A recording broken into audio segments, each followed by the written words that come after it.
Alrighty, how's it going, everybody? I wanted to make one more video. It is early slash late. My sleep schedule is ridiculous. So it's like 5 something in the morning. I'm making another video because my sleep schedule is terrible. So what I wanted to do was talk about mic modifications. And the reason why I want to talk about mic modification is, for example, not everyone has a budget that can get top of the line gear, right? So we all don't have the budget. Yeah, we would love to have the cream of the creme Fairchilds and Distressors and LA2As and 1176s and a rack full of knee pre's and API pre's and the Holy Grail and a vintage knee or whatever. Some people do. Some people want an API or, whatever. Some people just, they don't really, this is for the people who are like old school like me, who just, I don't need a console. I just love working on consoles. That's why I got them. It's the sound working on a console like my Allen and Heath here. But so what I have here is a bunch of Marshall mics.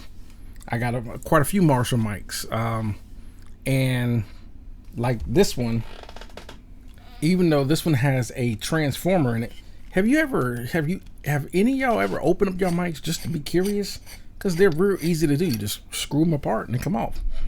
Now, this is the unmodded microphone. I'm going to buy the microphone from microphoneparts.com. They sell a modification kit for this V17. Even though it has an output transformer, they have a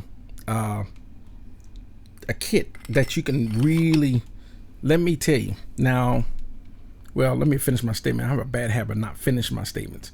They have a microphone parts kit that can really make this Marshall V67 start to compete with Neumann and Telefunkens because that's really, believe it or not, it's not the housing of these microphones that sets cheaper microphones like this. Cheaper microphones like this is not the housing that separates a $2,000, $3,000, $4,000 mic to a $200 or $300 mic or $100 mic or whatever. It's the electronics.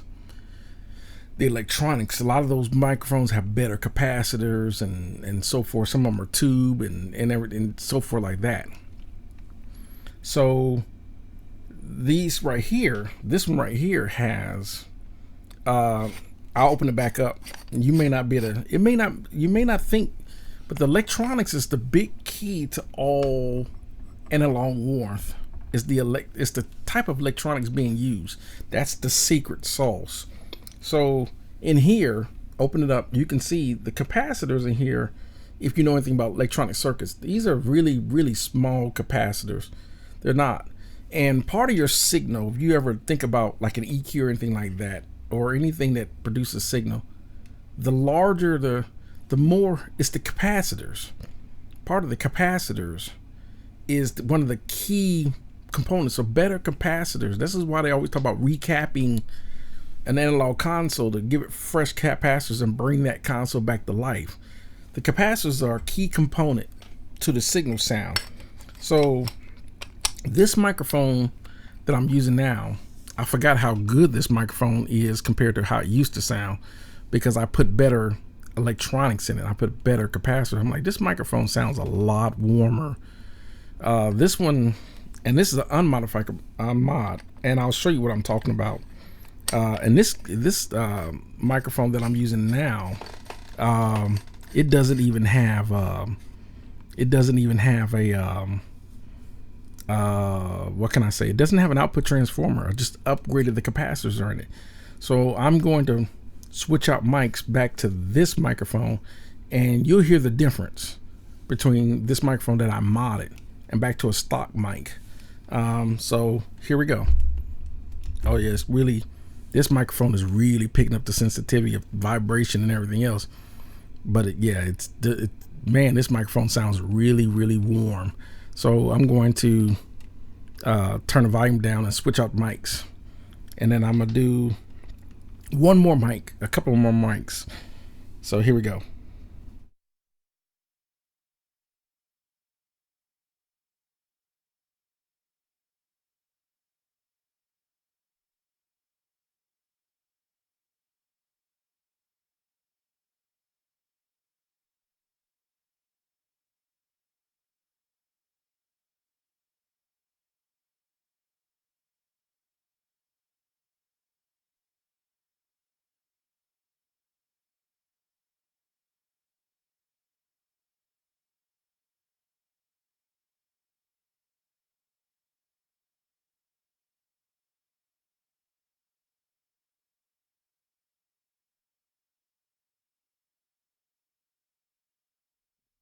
There we go.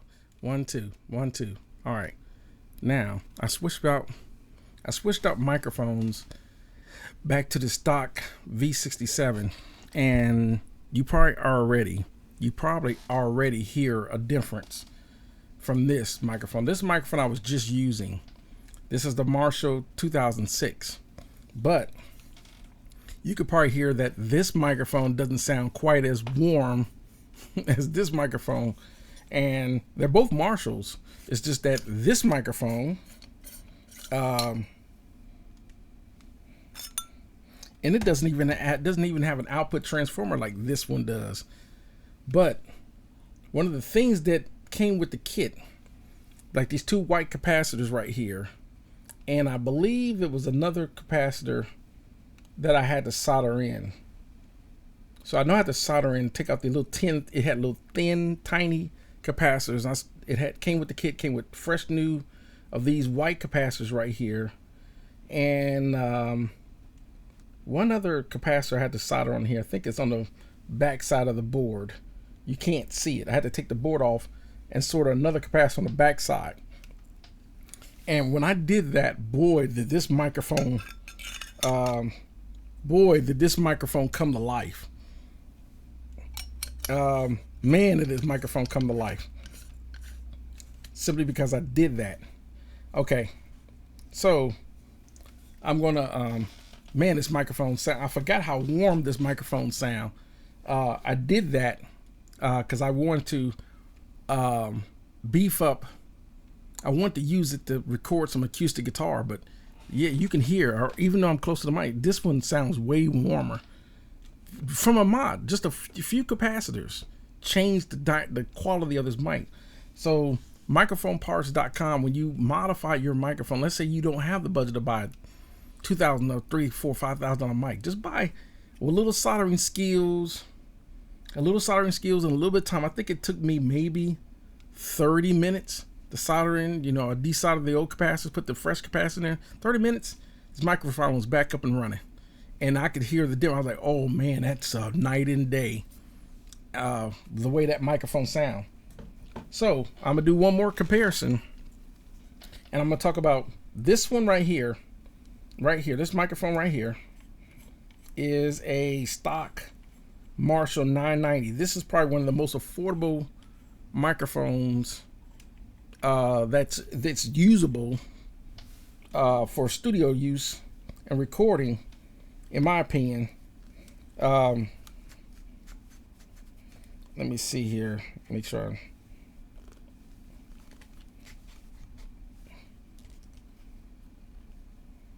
Okay, and let me make sure, because I ain't took these apart in so long. Yep. Okay. So, okay, here we go. All right. This microphone is a Marshall. You can buy these mics like $60-$70. A Marshall MXL 990. It was an extremely popular microphone. A lot of people bought these. I bought them. And this one is a stock one. It's bone stock. It has the stock capacitors and everything that came in it. Bone stock. And so what I did was I bought the kit. All right, I bought the kit. And what it did, because they have a capsule upgrade too. I just need to do the capsule upgrade. But what it did, one of the things it tells you to take out the mesh screen. There's a mesh screen. That's why you can't. This one you can't really see the capsule, and this one you can, because you take out the mesh screen so you can see the capsule. So you can see the capsule in there. That's one of the mods, and the second mod is to solder in the new capacitors and stuff like that. So this one's a stock one, and this is a modified one. So, and the same thing, when you take it apart, when you take them apart, when you look inside here, You'll probably see these little small tiny, see these little small tiny capacitors all in there. They're you can probably see it. Now, this one, let me turn it upside down so you can kind of look at the board. When you put it in there, and of course when I put the board in here, this one is the modified one. You can see, let me turn it around. You see those little white capacitors, the little white boxes, those capacitors? And had me solder those in. Boy, did that make a difference when I put these in compared to this one. So this one's a stock one. This is a stock one. This is a modified one. So I'm gonna let you hear the difference between the two.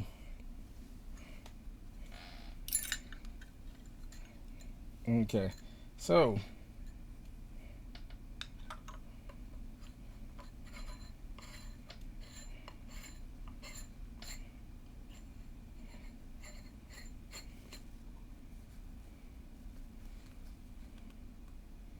okay. Now I'm gonna put the body on the other one. Same. All right. So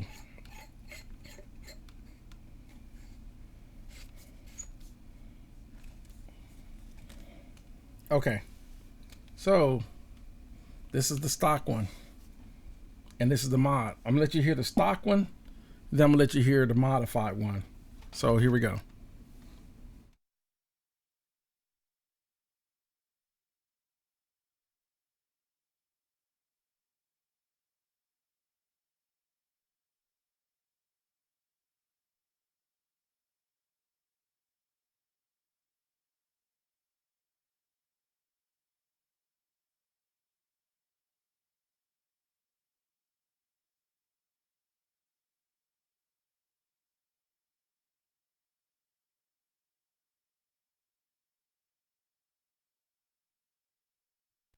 Okay.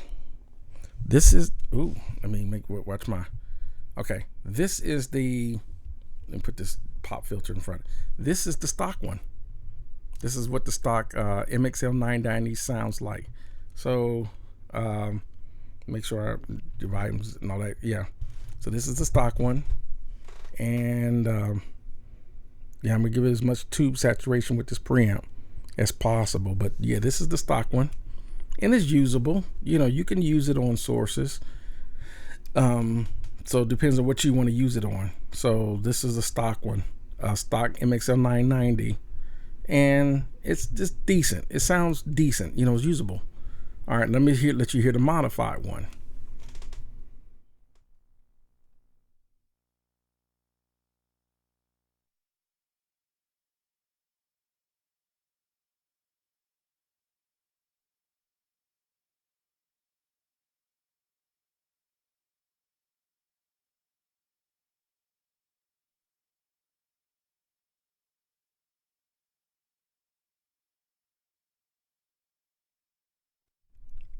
Okay, this is the modified one. All right, now let me watch my fingers because it will pick up our. Okay, this is the modified one. As you can see, this one is definitely a little bit warmer. Definitely has a little bit more mid-range presence and a little bit warmer on the low end. So this is the modified one. Normally I would have this on the shock mount so my fingers and vibration won't, but you can hear the difference. That's the difference between the stock one and the modified one. And I'm still going to do the capsule upgrade because that's also going to change the character of the microphone by upgrading the capsule. But just want you to hear that. So okay, so there we go. That is, yep, let me move my fingers because it is sensitive. Okay, so that is the modified one. Let me turn the volume back down.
Okay, I'm back to the MXL 99, the MXL 2006. The 2006, the 2006.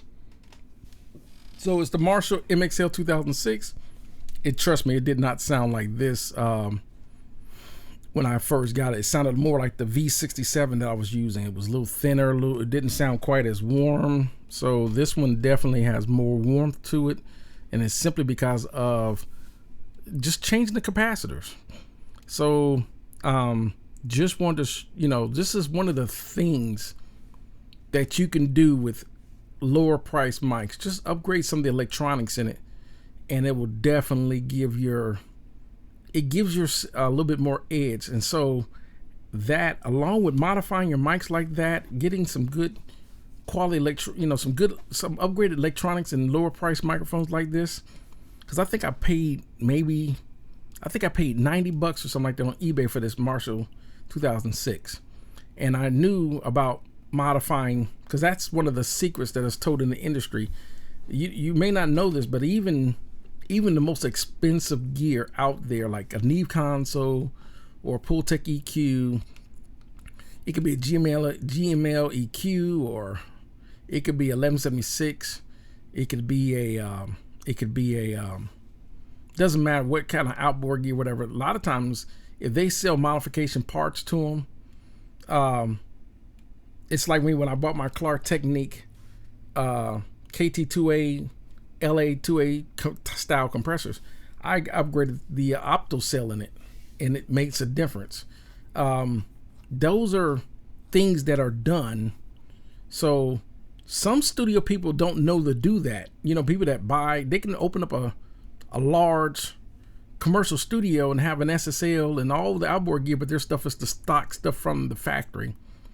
And then you can have other people that still have the same SSL type console, same ubiquitous type of outboard gear and same thing like that, but their mics have been modified, their console's been upgraded with Burr Brown, op amps, P&J style faders, and they got upgraded output Jensen transformers and just stuff like that.